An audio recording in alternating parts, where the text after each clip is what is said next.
Nächste Referentin ist Frau Ursula Meidert. Sie hat, wenn ich es richtig recherchiert und gestalkt habe, in Zürich in den 2000er Jahren Soziologie, Sozialpsychologie und Politikwissenschaft studiert und lehrt aktuell an der ZHW im Institut für Public Health zu verschiedenen Schwerpunkten, eben alle im Gesundheitswesen. Einmal zum Unconscious Bias, das ist ein sehr spannendes Thema, weil es ja etwas beschreibt, was wir eben nicht mitbekommen. Das heißt, wir sind gebiased, wir sind beeinflusst durch etwas, sind uns aber gar nicht im Klaren und das halte ich für ein sehr anspruchsvolles Gebiet, habe ich so ein bisschen nachgeschaut. Dann zu Diversity, was sicher im Gesundheitswesen ein wahnsinnig spannendes und erst aufkommendes Thema ist. Und die Bezug hier eigentlich nochmal einmal zu verschiedenen Technologien im Gesundheitswesen, und das ist ja genau unser Kernthema, und eben auch zu Gesundheitsförderung und Prävention, wo eben dieses Thema Apps und die Anwendung von solchen Wearables letzten Endes zentral verortet ist. Das ist auch nicht so kritisch und deshalb denke ich, ist es auch von der Industrie oft so als willkommenes Feld erstmal gesehen, dass man es dort mal ausprobiert und versucht, einen Mehrwert zu schaffen mit einem sehr großen Volumen.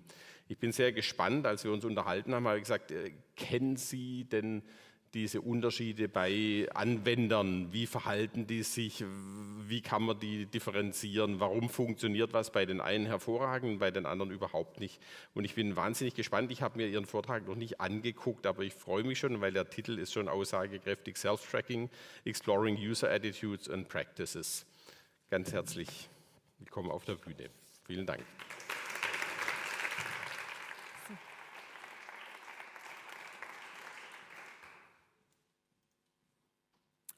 Okay, I'm going to present in English. Thank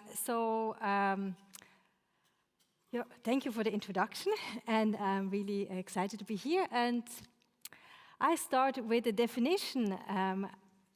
Here we defined quantified self. By the way, most of the results I'm presenting here are results of a study we did. I'm going to present the study later. And so what we first did for this study, we had to define quantified self, which is the same term as self-tracking. We said it is characterized by the fact that a person actively tracks his or her activities through sensors or devices and applications to generate knowledge. So these two things in blue are very important for this definition. Because if a person is passively tracked, and you all are passively tracked if you wear a smartphone, because a smartphone has 6 sensors and they're constantly on and tracking what you're doing, where you go, how fast you go, how many steps you take, and so on. But for this self-quantification, it's important that you do it actively, that you want to do it, and that you want to generate knowledge out of that, so that you maybe look sometime at your data and say, oh yeah, I did a lot of steps today, or maybe I keep it up or something like that. So, and the idea is that the people not just do it out of curiosity, but also that they want to improve something like fitness, wellness, or their own health. So that's the definition we used and I will use for this presentation. So this self-tracking trend is embedded in other trends we currently have, and you hear I'm a sociologist, so I'm always interested in what's going on in society.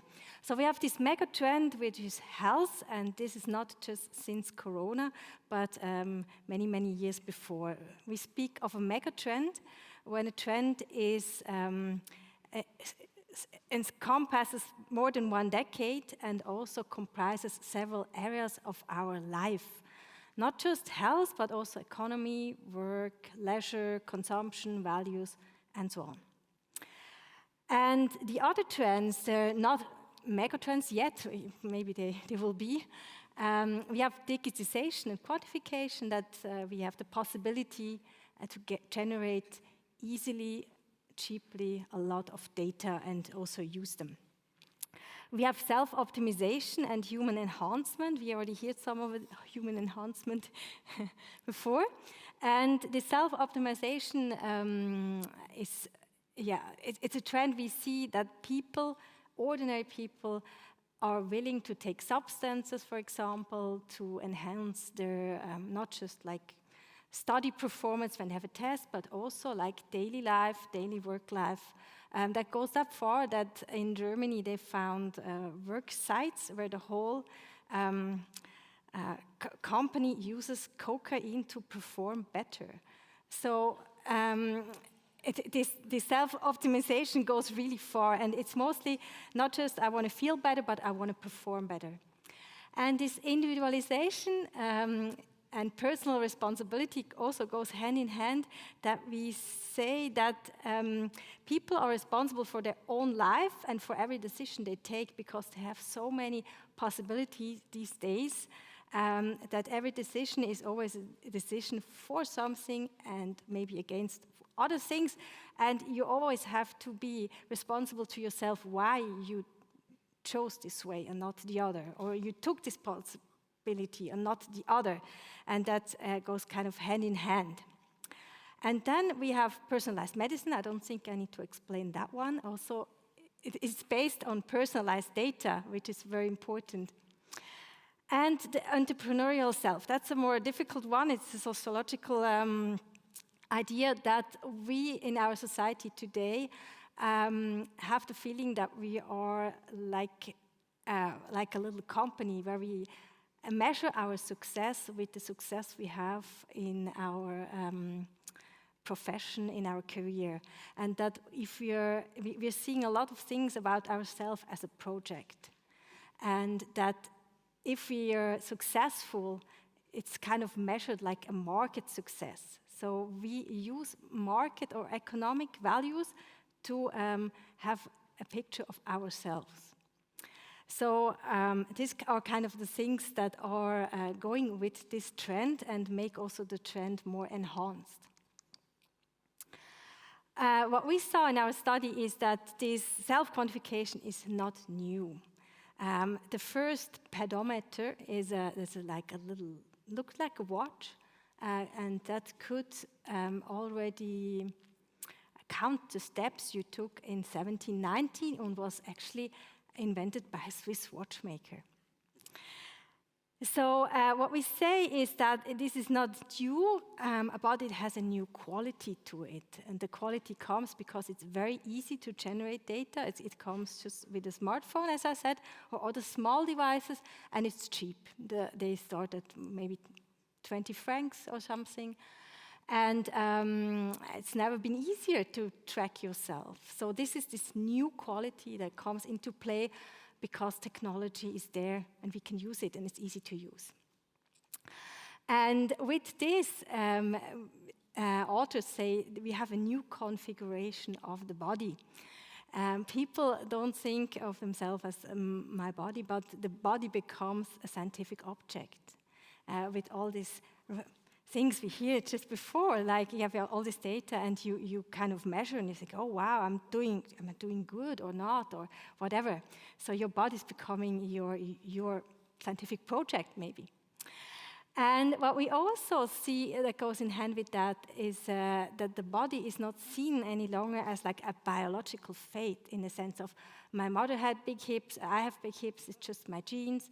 That it's actually in a personal achievement how my body looks and how my appearance is. So if I don't have a muscular body, it's my own fault. I don't do anything to achieve that because it is achievable. So our relationship to the body really changes.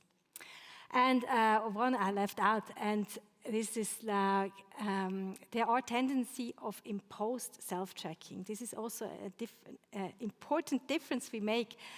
There is more and more companies wanting to get our health data because it's very valuable. And in Switzerland, for example, we have health insurers who give premium reductions if we send in our personal tracking data. So this is imposed because other people want our data. We don't do it because we think it's a good thing to do, but we might get a gain or the company gains something. In the case of health insurers, of course, they can, with this data, see how active their insured people are, and they can modify their models behind the insurance and improve their models. One thing is also important about this whole thing about the self-tracking devices. We need to legally put them in two categories. One are consumer products, and this is about, I would say, 95 to 98% of all products on the market. They're just there for consumers, for their lifestyle, wellness, fitness, and they're only regulated by consumer rights. And consumer rights is difficult to actually get your right, especially if the company who produces the device is in China and the mother company is in the US. And if you don't agree with something they did, it's sometimes, I would say, always very difficult to get actually your rights. Then we have this smaller group, the medical devices. They are made for medical purpose, and the companies who produce them say it is for medical purpose, and therefore it has to go through an authorization process. In Switzerland, that's the Swissmedic. And that's then subject to the Swiss Therapeutic Product Act. Meaning if the product doesn't do what it's supposed to do, then it's easy for me to claim and to get not just a refund or something, but also that the harm that might have caused is paid for.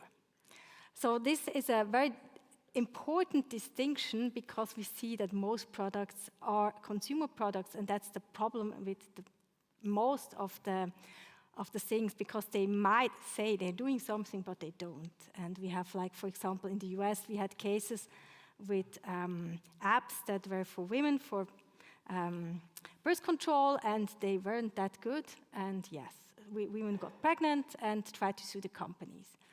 And if it's a medical device, it would be easier. And with the consumer products, yeah, it was not that easy. So I said I'm going to talk about the study. What we did is a technology assessment for the Technology Institution of Switzerland.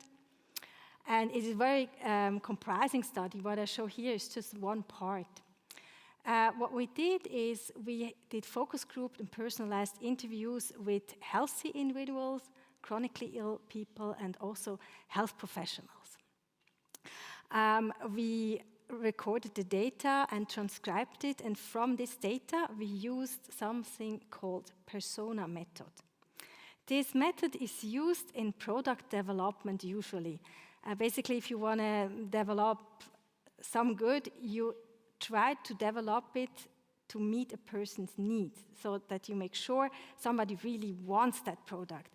And to make sure you know kind of what these needs are, you have persons or people in mind. So you make kind of a user profile to better match the product you're developing to the person's needs, or what they think is fashionable, or how the product needs to look to be appealing.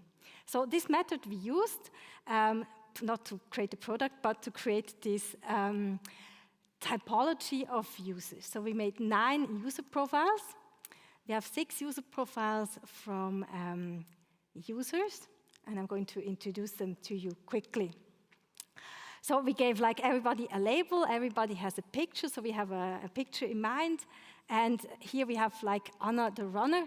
She has a sports watch, she uses it to, for running, and she wants to see, basically, she wants to enhance her running, she tries to achieve the marathon. So she uses this tracker just to measure herself and to optimize the workout, and she kind of likes it because she says, like, yeah, with that, actually, it's kind of happened the opposite. She says, and it might be a bias, I can now, when I feel my heart rate, I can tell about what it is. So she says she learned something new about herself, what she didn't know before. And her statement is what we also have heard already, is kind of tracking can become like an addiction. She says, like, it's not just that she likes to see the data, but she also likes to see the statistics. And if the statistic goes up and she sees, yeah, I'm getting faster and I'm getting better and my recovery time is decreasing and so on. But she also kind of asks the question, where does that stop? So she will not be able to improve. So at some point it has to stop. And she asks kind of herself, yeah, where do I stop with that? Okay, then we have somebody completely different. This is Tamara. She's a diabetic, and she traces the blood glucose level with a small device that's under her skin. And she has a device that she can measure it. And she says, like, I have such a strong urge to measure, I constantly measure. And this made my life so much more easier, because before I had to prick myself and it hurt.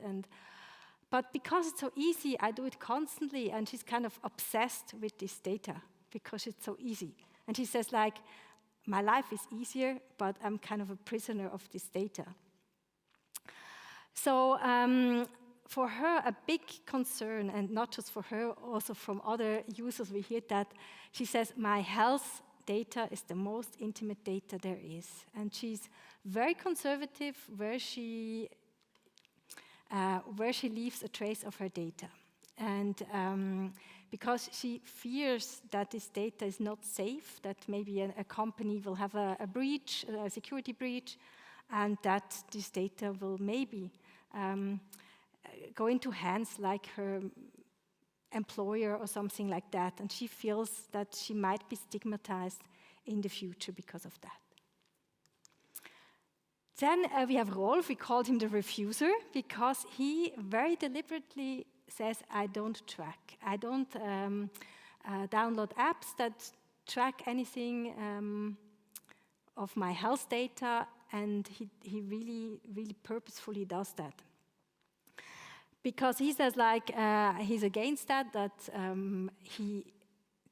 he's imposed with tracking, and he's worried that more and more insurance companies actually are exert pressure to hand them over the data and use the data. And he also has kind of like a dystopic scenario. He says, like, yeah, if we continue like that as a society, then we will already chip our babies to see the data if our baby's healthy and what it needs. So it's kind of a dystopic idea, but yeah, it might happen, right? So then we have somebody completely different, Konrad. He's like a retiree, he's a widower, and he has a little device on his wrist. He uses it to be more active, and he says this smart coach, because this device comes with a coach, he says, like, yeah, you did your step today, very good, or if he didn't do it, he says, like, it tries to motivate him to do it, and he says, this is meaningful communication with me. He says, like, I feel really cared for. This device he feels protected. He feels like somebody's there who means well with him and he cares for him. So he's very emotionally attached to his device.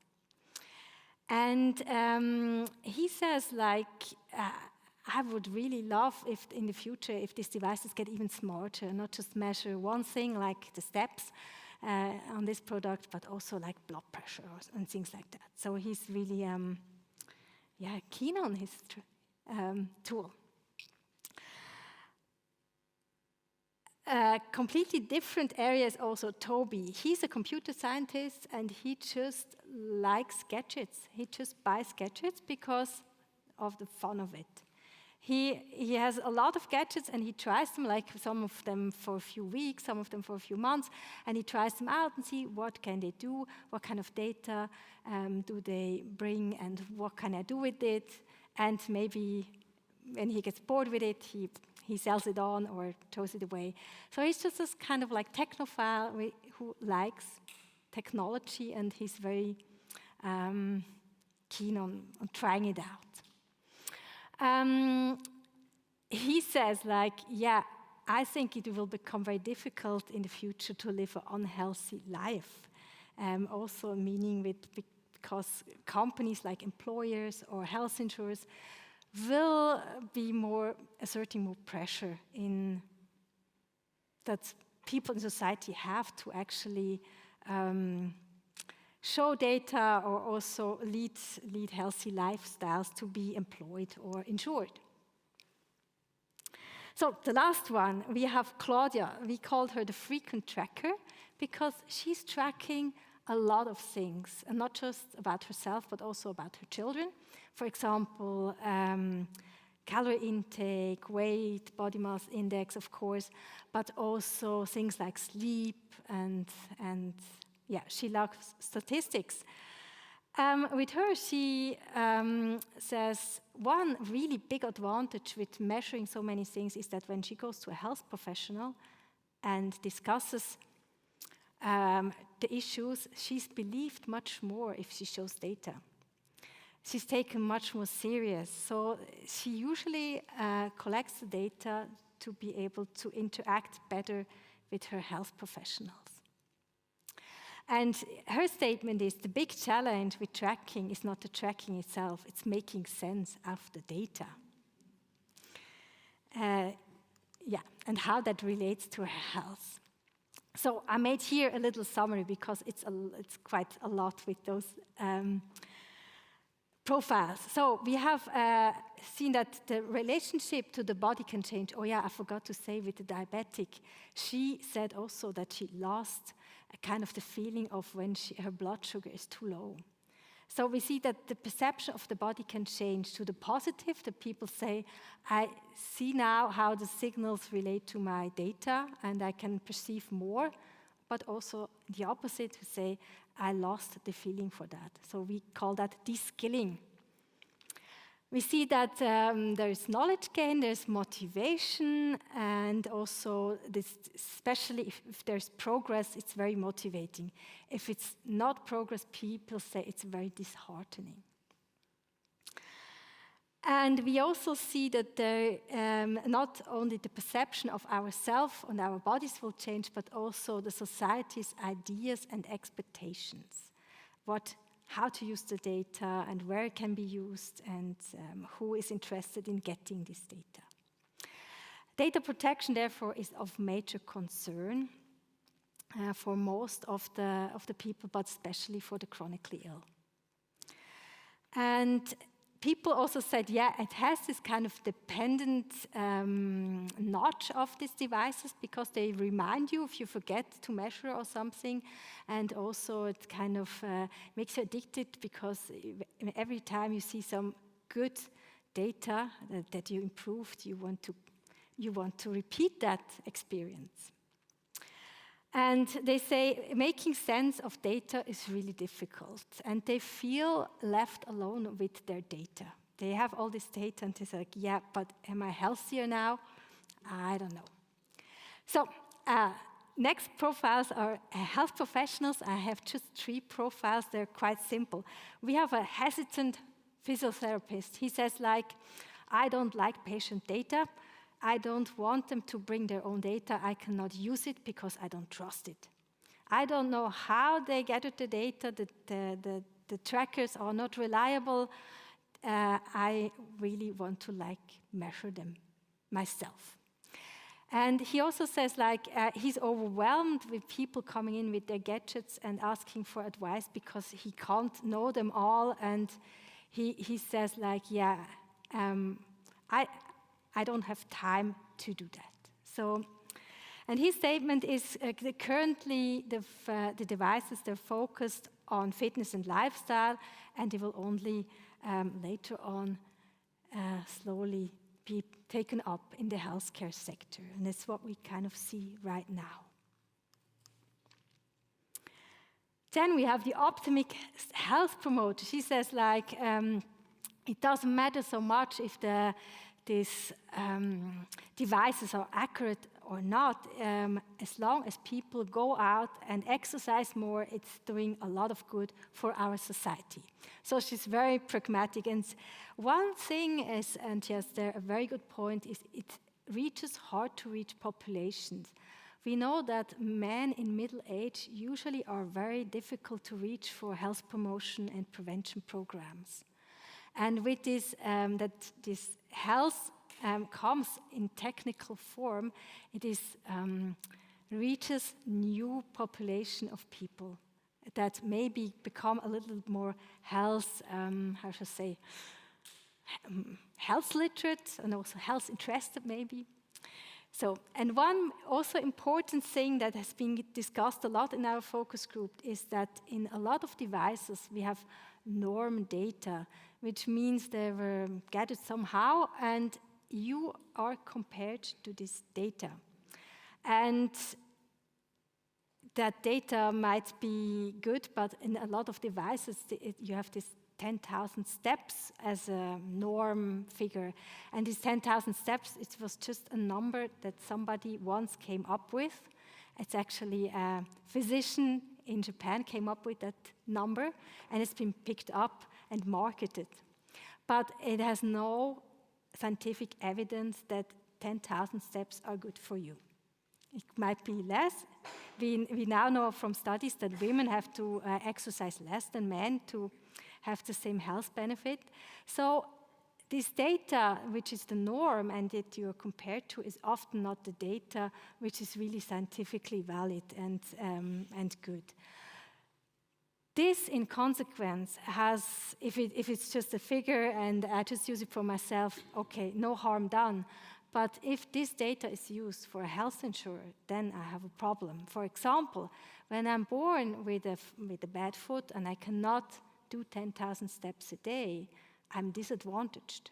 I might be very healthy because I go swimming 1.5 hours every day, but my health insurer wants this 10,000 steps, which I cannot perform.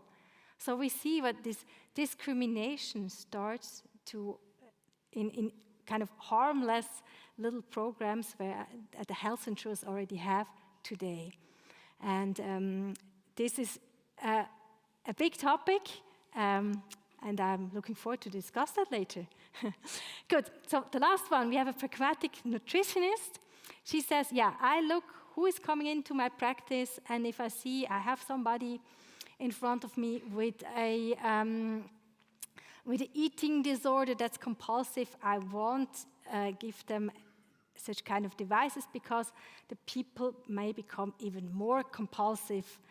But if I have a person who is not aware like how many steps or sports he or her is doing, I give the device for 2 weeks and we look at the calorie expenditure and gain knowledge out of that and make the person a little bit more health literate. So she's very selective in who she provides with what. So next, this is a little summary. We have a big mistrust, these kind of consumer goods, because they're really not accurate. We also know sometimes their advice they give are just rubbish. And we see that they think it's good if patients are motivated and it's good for health education. They criticize the lack of reliability and also transparency because in a lot of these devices we have some kind of algorithm behind it, and this algorithm is never published because this algorithm is the basically secret of the company who's doing that. And so we don't really know how good they are. And there's a lot of studies you can read with tests who say this device does that, and if you do the step count, it's that and that accurate. The problem is once the study is published, the device is already old. You already have a new device. So this study always lag behind. This is because of the publishing process, which we know can be very time-consuming. So they see also a great effort in getting to know the tools and make themselves familiar to actually be able to really use them in their practice.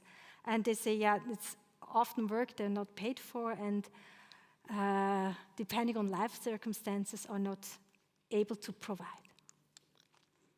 So this is my conclusion of this talk. We have on the one side the users which have a lot of experience they gained and they have a lot of knowledge about their own data, but they are kind of lost with the data. They're like, how does this relate to my health?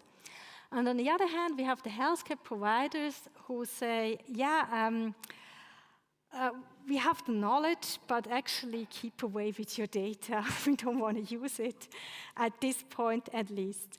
So we have this big gap in between with a need for support and a reluctancy of the healthcare system to take up this data and actually use it for their purposes. So a lot of potential here actually is lost at the moment.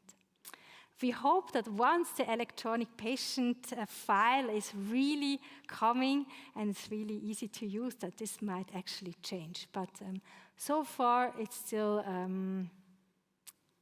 not a reality in Switzerland, at least. So I conclude this whole trend is embedded in a mega trend as health and also individualization. We have people's motives which are really, really broad, from I just do it for fun to just see how it works, until like the other extreme where people really have to do it in order to stay healthy. Most tools belong to the lifestyle products and are consumer goods, meaning that they're not reliable and we don't really know what they're good for and what they're doing. And the tools, therefore, are not well integrated in our healthcare sector as of today. And that there is a gap between the user needs and what they actually get from the data. If you're interested in further reading, I have giveaways. You can download these 2 books. One is our complete study, the upper one is the complete study we did for the technology assessment. And the other one is a little bit more sociological talk. It's not quite as easy digestible as the first one. And if you're a person who's more into videos, I also have a short video of our study. Then thank you for your attention.